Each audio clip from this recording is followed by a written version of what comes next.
미국 10대 은행 중 단 하나만이 자체 결제 네트워크를 보유하고 있습니다. 신용카드 사업에 가장 집중된 은행. 그리고 최근 역사적인 인수합병으로 미국 금융 지형을 바꾼 기업. 바로 캐피털원입니다.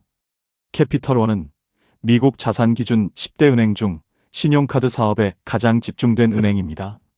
온라인 은행의 저비용 구조와 일부 오프라인 지점의 대면 서비스를 동시에 운영하며 두 장점을 절묘하게 결합한 독특한 비즈니스 모델을 갖추고 있습니다.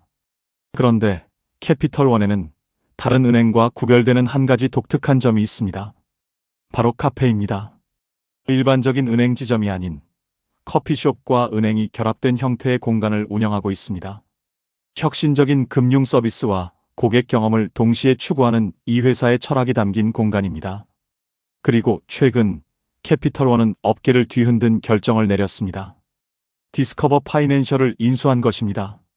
이 인수로 캐피털원은 미국 10대 은행 중 유일하게 자체 결제 네트워크를 보유한 은행이 됐습니다. 비자와 마스터카드가 장악해온 결제 시장에 직접 도전장을 내민 셈입니다. 이 인수는 단순한 규모 확장이 아닙니다. 기존의 캐피털원은 전체 대출의 절반 이하가 신용카드였습니다. 디스커버 인수 이후 그 비중은 약 3분의 2 수준으로 높아졌습니다. 신용카드에 더욱 집중된 구조로 변모한 것입니다. 이에 대해 최근 2명의 투자 전문가가 캐피털원을 평가했습니다.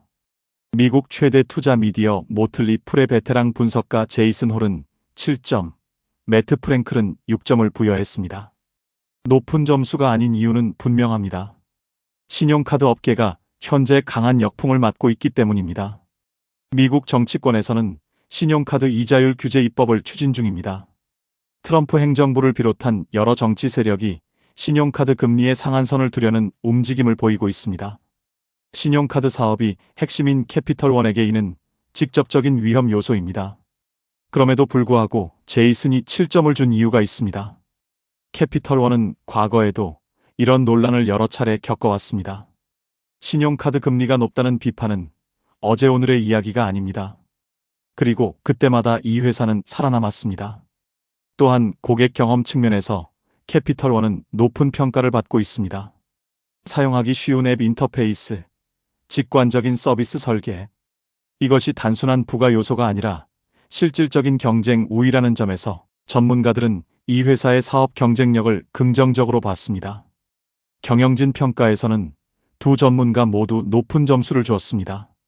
제이슨은 8점, 매트는 9점. 그 이유는 단 한 사람, 창업자 리처드 페어뱅크입니다. 캐피털원은 현재 미국 최대 규모의 창업자 주도 은행입니다. 페어뱅크는 끊임없는 혁신가입니다. 커피숍과 은행을 결합한 독특한 지점 형태를 도입했고, 최근에는 기업용 핀테크 스타트업 브렉스를 약 50억 달러에 인수하겠다고 발표했습니다. 미래를 향한 공격적인 투자를 멈추지 않고 있습니다. 재무지표를 보겠습니다. 순이자 마진 8.3%.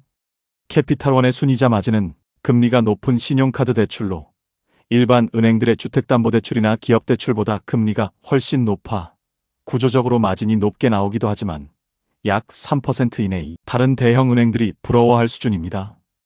효율성 비율은 51.8%. 대부분의 은행이 60% 수준인 것과 비교하면 상당히 효율적입니다. 대출 잔액 4,540억 달러, 예금 잔액 4,760억 달러로 균형 잡힌 구조를 갖추고 있습니다. 그러나 두 전문가 모두 재무 부문에서 7점을 주었습니다. 이유는 연체율입니다. 현재 캐피털원의 대손상각 비율은 팬데믹 이전 수준을 이미 넘어섰습니다. 경기 침체가 온다면 이 수치는 더욱 빠르게 악화될 수 있습니다. 디스커버 인수 통합도 변수입니다. 대규모 인수합병은 종종 기대했던 가치를 만들어내지 못하는 경우가 많습니다. 2025년과 2026년은 통합 과정에서 재무 결과가 복잡하게 나타날 것으로 예상되며 실제 시너지 효과는 2027년이 되어야 확인될 수 있습니다. 그렇다면 캐피털원의 향후 수익률은 어떻게 전망될까요? 두 전문가 모두 향후 5년간 연 10에서 15%의 수익률을 예상했습니다. 다만 안전성 점수에서는 5에서 6점으로 낮은 편입니다. 은행주 특성상 높은 레버리지와 경기 민감도가 리스크 요인으로 작용합니다. 매트는 캐피털원이 금리 하락, 디스커버 인수 시너지, 소비자 신뢰 회복이라는 세 가지 조건이 맞아떨어지면 충분히 좋은 성과를 낼 수 있다고 봤습니다. 하지만 만약 향후 5년 안에 경기 침체가 온다면 마이너스 수익률도 가능하다는 경고도 함께 내놨습니다. 기회와 위험이 공존하는 종목입니다. 한 가지 참고할 점이 있습니다. 매트는 캐피털원 대신 아메리칸 익스프레스를 선호한다고 밝혔습니다. 경기 침체에 상대적으로 덜 취약하다는 이유입니다. 제이슨은 소파이를 대안으로 제시했습니다. 캐피털원이 신용카드에 집중하는 동안 소파이는 사업을 다각화하고 있다는 점을 이유로 들었습니다. 캐피털원은 7점짜리 기업입니다. 완벽하지 않습니다. 리스크도 분명히 존재합니다. 하지만 창업자가 여전히 경영하는 혁신적인 은행, 자체 결제 네트워크를 품은 유일한 10대 은행, 그리고 연 10에서 15%의 수익 가능성. 이 조합이 어떤 결과를 만들어낼지 시간이 답을 줄 것입니다.